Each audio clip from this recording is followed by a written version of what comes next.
വൃക്കകൾ നമ്മുടെ ശരീരത്തിലെ രക്തം ശുദ്ധീകരിക്കാൻ വളരെ പ്രധാനപ്പെട്ട രണ്ട് അവയവങ്ങൾ. ബീൻ ഷേപ്ഡ് എന്നാണ് അതിനെ വിശേഷിപ്പിക്കുക. അതായത് ബീൻസിൻ്റെ വലിയ രണ്ട് ആകൃതിയിലുള്ള വൃക്കകൾ അതിൻ്റെ ആരോഗ്യത്തിനും വളരെയധികം സഹായിക്കുന്ന ഒന്നാണ് ബീൻസ് എന്ന ഭക്ഷണ പദാർത്ഥം. വൃക്കകളെ അഫക്റ്റ് ചെയ്യുന്ന രോഗങ്ങൾ എന്തൊക്കെയാണ്? കിഡ്നി ഫെയിലിയറിലേക്ക് തള്ളിവിടുന്ന മറ്റ് അവസ്ഥകൾ എന്തൊക്കെയാണ്?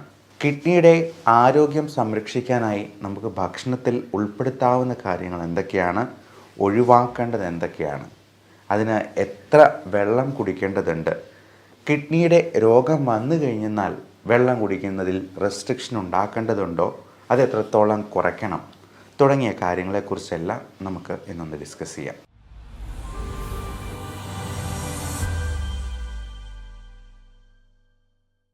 നിങ്ങൾ പലപ്പോഴും കേട്ടിട്ടുണ്ടാവാം, പ്രമേഹമുള്ള അല്ലെങ്കിൽ BP ഉള്ള ആളുകൾക്ക് കുറച്ച് നാളുകൾ കഴിയുമ്പോഴത്തേക്കും കിഡ്നി ഫെയിലിയറായി വരുന്നത്. നമ്മൾ ഷുഗറിൻ്റെ കാര്യം പിന്നെയും കുറച്ചുകൂടി കേട്ടിട്ടുണ്ടാവാം. എന്നാൽ BPയിൽ നിന്ന് കിഡ്നി ഫെയിലിയർ ഉണ്ടാകുന്ന ഹൈപ്പർടെൻസീവ് നെഫ്രോപ്പതി എന്ന് പറയുന്ന ഒരു കണ്ടീഷനെ പറ്റി പലർക്കും അത്ര തന്നെ അറിവുള്ളതല്ല. ഡയബറ്റിക് നെഫ്രോപ്പതി ഉണ്ടാകാം എന്നുള്ളതൊക്കെ പലർക്കും അറിയാം. എന്നാൽ അത് കിഡ്നിയുടെ മരുന്ന് കൊണ്ടുള്ള ഉപയോഗത്തിൽ നിന്ന് വരുന്ന ഫെയിലിയർ ആണ് എന്നാണ് പലരുടെയും തെറ്റിദ്ധാരണ. എന്നാൽ അങ്ങനെയല്ല. കിഡ്നി ഫെയിലിയർ ഉണ്ടാകുന്ന ഡയബറ്റിക് രോഗികളിൽ അല്ലെങ്കിൽ BP രോഗികളിൽ 90% അത് മരുന്ന് കഴിക്കാതെ കുറേ നാളുകൾ കൊണ്ട് കിഡ്നിയിലുണ്ടാകുന്ന ഡാമേജ് ഒരു ഘട്ടത്തിൽ അത് പുറത്ത് വരുന്നത്. അത് മരുന്ന് കഴിക്കുമ്പോഴും ചിലപ്പോൾ അത് കൺട്രോൾ അല്ലാണ്ട് പോയേക്കാം. എന്നാൽ പെട്ടെന്നൊരു ദിവസം അത് പുറത്ത് വരുമ്പോൾ ആൾക്കാർ വിചാരിക്കുക മരുന്ന് കഴിച്ചിട്ടാണ് ഇത് ഫെയിലിയർ ആവുന്നത് എന്നാണ്. എന്നാൽ അങ്ങനെയല്ല. അത് കുറേ വർഷങ്ങൾ കൊണ്ട് ഈ ഡാമേജ് ഇങ്ങനെ കൂടിക്കൂടി വന്ന് അവസാനം ഫെയിലിയറിലേക്ക് എത്തുകയാണ് ചെയ്യുക. എന്നാൽ ചില മരുന്നുകൾ തീർച്ചയായിട്ടും കിഡ്നിക്ക് ഫെയിലിയർ ഉണ്ടാക്കുന്നുണ്ട്. ഉദാഹരണത്തിന് വേദന സംഹാരികൾ, NSAIDs ഗ്രൂപ്പിൽ പെടുന്ന പാരസെറ്റമോൾ ആണെങ്കിലും ഡൈക്ലോഫിനാക്ക് പോലുള്ള മരുന്നുകളെല്ലാം ഓവർ ദ കൗണ്ടർ മെഡിസിനായിട്ട് ഡോക്ടർമാരൊന്നും ഒരിക്കലും ഒത്തിരി കൂടുതൽ കൊടുക്കുകയില്ല. അത് 1-2 എണ്ണം മാക്സിമം കഴിക്കാനായിട്ടേ പറയത്തുള്ളൂ. അത് 3-4 എണ്ണം വെച്ച് മാസങ്ങളോളമൊക്കെ കഴിക്കുമ്പോഴത്തേക്കുമാണ് കിഡ്നി ഫെയിലിയർ ഉണ്ടാവുക. കഴിവതും വേദന സംഹാരികൾ ഒഴിവാക്കാൻ തന്നെയാണ് ഞാൻ എൻ്റെ രോഗികളോട് പറയാറുള്ളത്. വേദന അത്ര അധികം ഉണ്ടെങ്കിൽ മാത്രം നമുക്ക് ഒരു ഗുളികയോ എല്ലാം കഴിക്കാവുന്നതാണ്. അത് ഡെയിലി 2-3 വെച്ച് കഴിക്കാൻ പാടില്ല എന്ന് ഞാൻ ഓരോ രോഗിയുടെ അടുത്തും പ്രത്യേകം പറയാറുണ്ട്. ഞാൻ ഒരു 5-8 ഗുളിക അല്ലാണ്ട് അതിൽ കൂടുതൽ കൊടുക്കാറുമില്ല. അതുപോലെ non judicious use of antibiotic, എന്ത് അസുഖം വന്നാലും ഒരാവശ്യവുമില്ലാണ്ട് ആൻറ്റിബയോട്ടിക് എടുക്കുന്നതിനെയാണ് ഈ നോൺ ജുഡീഷ്യസ് യൂസ് എന്ന് പറയുന്നത്. അങ്ങനെ വരുമ്പോഴും കിഡ്നിക്കും ലിവറിനുമൊക്കെ ചിലപ്പോൾ പ്രശ്നങ്ങളുണ്ടാകാം. മാത്രമല്ല ആൻറ്റിബയോട്ടിക് റെസിസ്റ്റൻസ് പോലും ഉണ്ടാകാം. ഏറ്റവും പ്രധാനം, നമുക്ക് കൃത്യമായിട്ടുള്ള ജലാംശം ശരീരത്തിലുണ്ടാകാതെ പോകുന്ന രീതിയിൽ എന്തെങ്കിലും തരത്തിലുള്ള ഡീഹൈഡ്രേഷൻ ഉണ്ടാക്കുന്ന ഇൻഫെക്ഷൻസ്, അണുബാധകൾ, ഇപ്പോൾ പലപ്പോഴും പല കൊച്ചുകുട്ടികൾക്കാണെങ്കിലും ശരി, മുതിർന്നവർ വലിയ എൽഡർലി ആയിട്ടുള്ള ആൾക്കാർക്കാണെങ്കിലും ശരി, ഭക്ഷണം ശരിക്കും കഴിക്കാത്തതുകൊണ്ടും വെള്ളം കുടിക്കാത്തതുകൊണ്ടും ഉണ്ടാകുന്ന നിർജ്ജലീകരണം തീർച്ചയായിട്ടും മൂത്രമുണ്ടാകുന്ന അവസ്ഥയെ അത് കുറച്ച് കളയും. അത് ഏതൊരു മെഷീൻ്റെയും കാര്യം ഓർത്താൽ മതി. ഇപ്പം നമുക്ക് നമ്മുടെ ശരീരത്തിൽ ആവശ്യത്തിന് ഓയിൽ കിട്ടാത്തതുപോലെ, നമ്മുടെ ഒരു ഓയിൽ എന്ന് പറയാവുന്നതാണ് ഈ ബ്ലഡ്. അപ്പോൾ ഒരു എൻജിന് ഓയിൽ കിട്ടാത്തതുപോലെയാണ് നമ്മുടെ ശരീരത്തിൽ ബ്ലഡ് കിട്ടാതെ പോകുന്നത്. അപ്പോൾ നമ്മുടെ ശരീരത്തിൻ്റെ എല്ലാ പ്രവർത്തനങ്ങളെയും അത് ബാധിക്കാനിടയുണ്ട്. അതുകൊണ്ട് ഒരു ദിവസം 3 ലിറ്ററെങ്കിലും വെള്ളം കുടിക്കാനായിട്ട് ആരോഗ്യവാനായ ഒരു വ്യക്തി പ്രത്യേകം ശ്രദ്ധിക്കണം. നമ്മൾ ഒരു കുപ്പി വെള്ളം എടുത്തു വെച്ച് അതിൽ 3 പ്രാവശ്യമെങ്കിലും നിറച്ച് കുടിക്കുന്നുണ്ടോ എന്നുള്ളത് ഉറപ്പ് വരുത്തുക.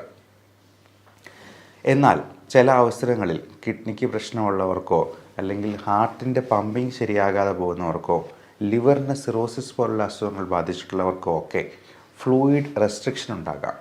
അവർ ഇത്രയും വെള്ളം കുടിച്ചെന്നാൽ അത് മുഴുവൻ മൂത്രമായിട്ട് പുറന്തള്ളാനുള്ള ശേഷി നമ്മുടെ ആന്തരിക അവയവങ്ങൾക്കില്ലാണ്ട് വരുമ്പോൾ, അതിൻ്റെ പമ്പിങ് ശരിയായിട്ട് സംഭവിക്കാൻ ഹൃദയത്തിന് ശേഷിയില്ലാണ്ട് വരുമ്പോൾ ഒക്കെ ഫ്ലൂയിഡ് റെസ്ട്രിക്ഷൻ പറയാറുണ്ട്.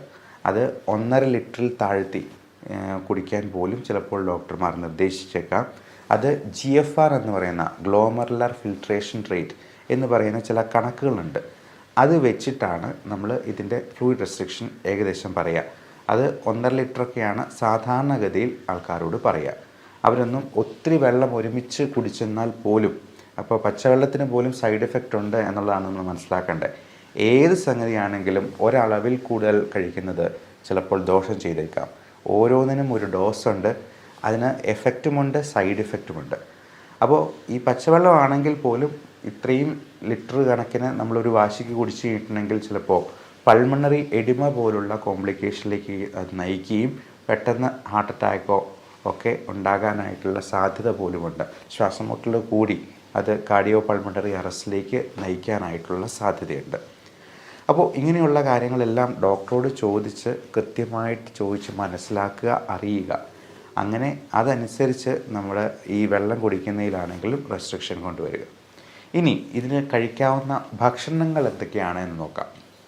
ഏറ്റവും പ്രധാനമായിട്ട് പറയാവുന്നത് ഗ്രീൻ ലീഫി വെജിറ്റബിൾസ്, നല്ല പച്ച നിറത്തിലുള്ള ചീര, സ്പൈനാഷ് തുടങ്ങിയ സാധനങ്ങൾ, ക്യാപ്സിക്കം പോലുള്ള കാര്യങ്ങൾ എല്ലാം ധാരാളമായി ഉൾപ്പെടുത്തുക. നല്ല ഫ്രൂട്ട്സ് കഴിക്കുക. അത് ഒത്തിരി മധുരമുള്ള ഫ്രൂട്ട്സ് അല്ല, അധികം മധുരമില്ലാത്ത പഴങ്ങൾ.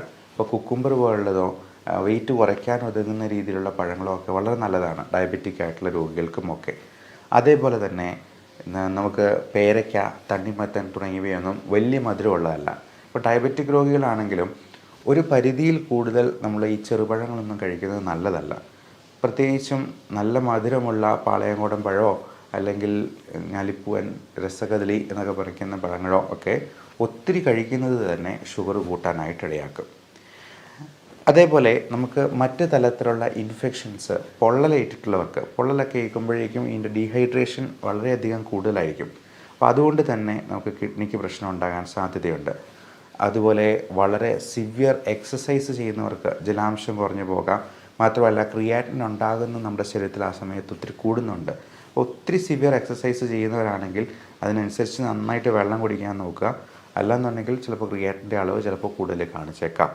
അതുപോലെ തന്നെയാണ് ഒത്തിരി പ്രോട്ടീൻ പൗഡർ കഴിക്കുന്നവർ. ഭയങ്കരമായിട്ട് പ്രോട്ടീൻ അടിച്ചു കയറ്റുമ്പോൾ നമ്മൾ ഈ വിപണിയിലൊക്കെ കാണുന്ന പലതരത്തിലുള്ള പ്രോട്ടീൻ പൗഡറുണ്ട്. അപ്പോൾ അങ്ങനെയുള്ള അൺനാച്ചുറൽ പ്രോട്ടീൻ പൗഡർ കഴിക്കുമ്പോഴത്തേക്കും നമ്മൾ ഈ ഒരു കാര്യം കൂടി അതിൻ്റെ കൂടെ ശ്രദ്ധിക്കേണ്ടതുണ്ട്. യൂറിയ, ക്രിയാറ്റിനിൻ, യൂറിക് ആസിഡ്, ഇത് മൂന്നും ഇങ്ങനെയുള്ള ജിമ്മന്മാർ ഇടവേളകളിൽ ഒന്ന് ചെക്ക് ചെയ്യുന്നത് നന്നായിരിക്കും.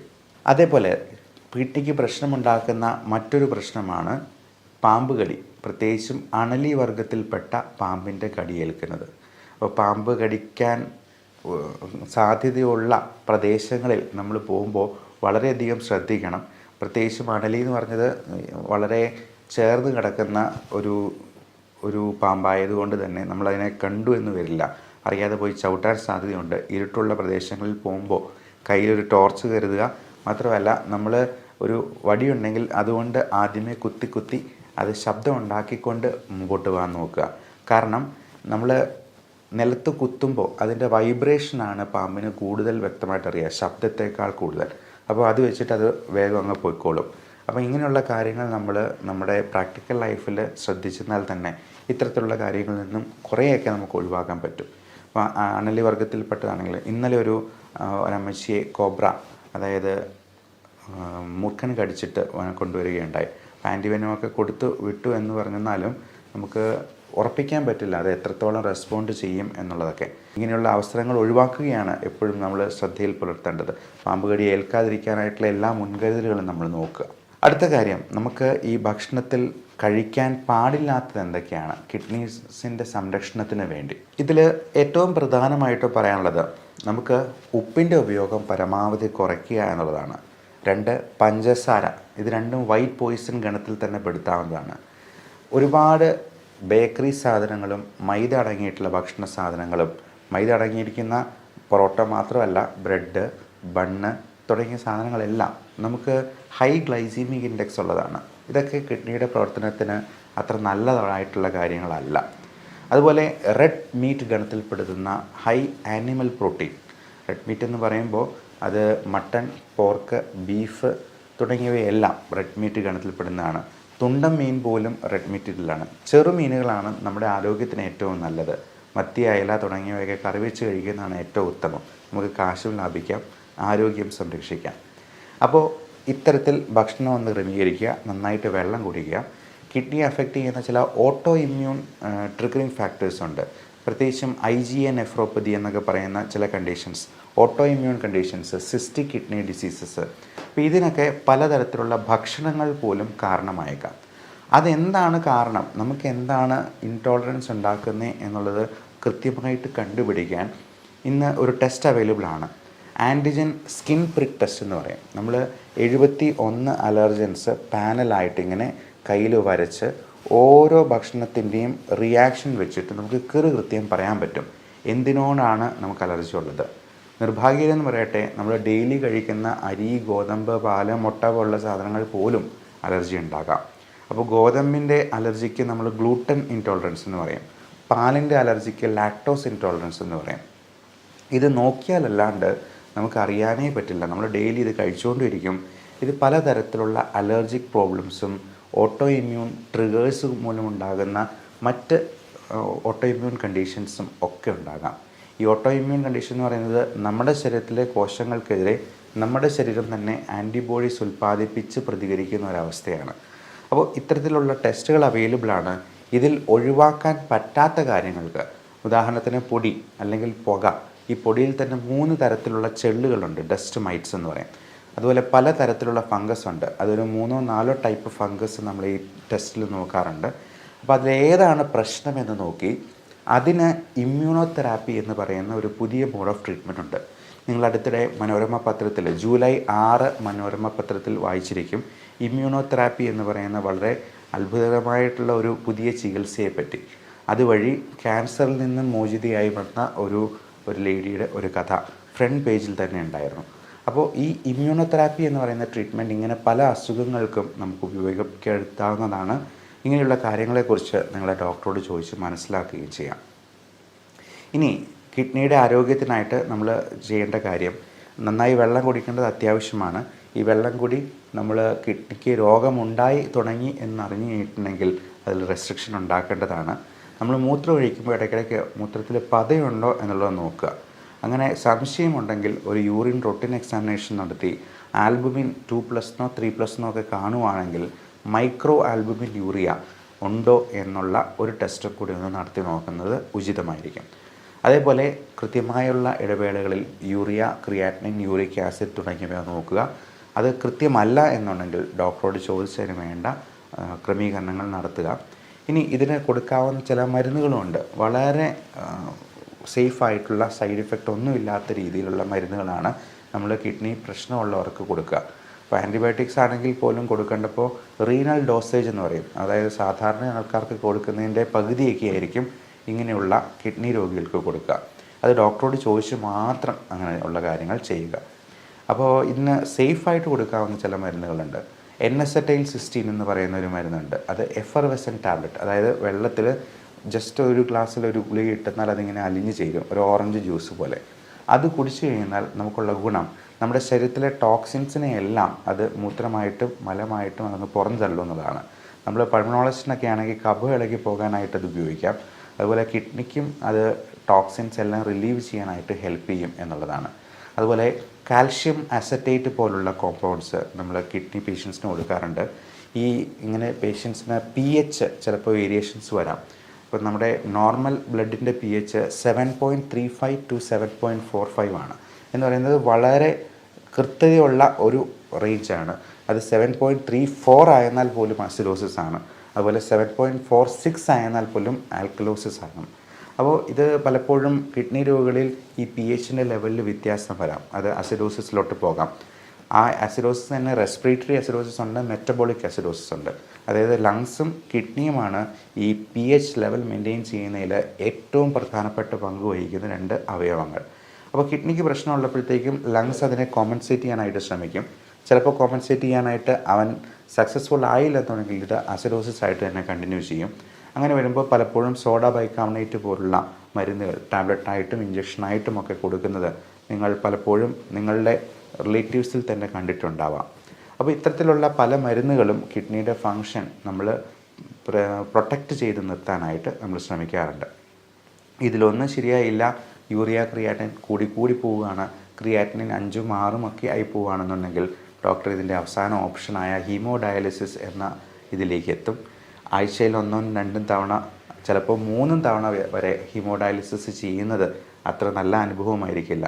അപ്പോൾ ചെറുപ്പക്കാർക്കാണ്, വലിയ പ്രായമായിട്ടൊന്നുമില്ല, മറ്റ് അവയവങ്ങൾക്കൊന്നും വലിയ ഡാമേജ് ഇല്ല എന്നുണ്ടെങ്കിൽ ഒരുപക്ഷെ നിങ്ങളുടെ ഡോക്ടർ ഹീമോഡയാലിസിസ് എന്ന ഓപ്ഷനിൽ നിന്നും അടുത്ത പടിയായിട്ടുള്ള കിഡ്നി ട്രാൻസ്പ്ലാന്റേഷൻ എന്ന ലെവലിലേക്കും ചിലപ്പോൾ ചിന്തിച്ചേക്കാം. അപ്പോൾ അതിനൊക്കെ മുമ്പ് നമ്മുടെ കിഡ്നീസിനെ സംരക്ഷിച്ച് നിർത്തി രോഗങ്ങളെ അകറ്റി നിർത്താനായിട്ട് നമുക്ക് പരമാവധി നമ്മുടെ ജീവിതചര്യയിലൂടെ തന്നെ നോക്കാനായിട്ട് ശ്രമിക്കാം. Thank you.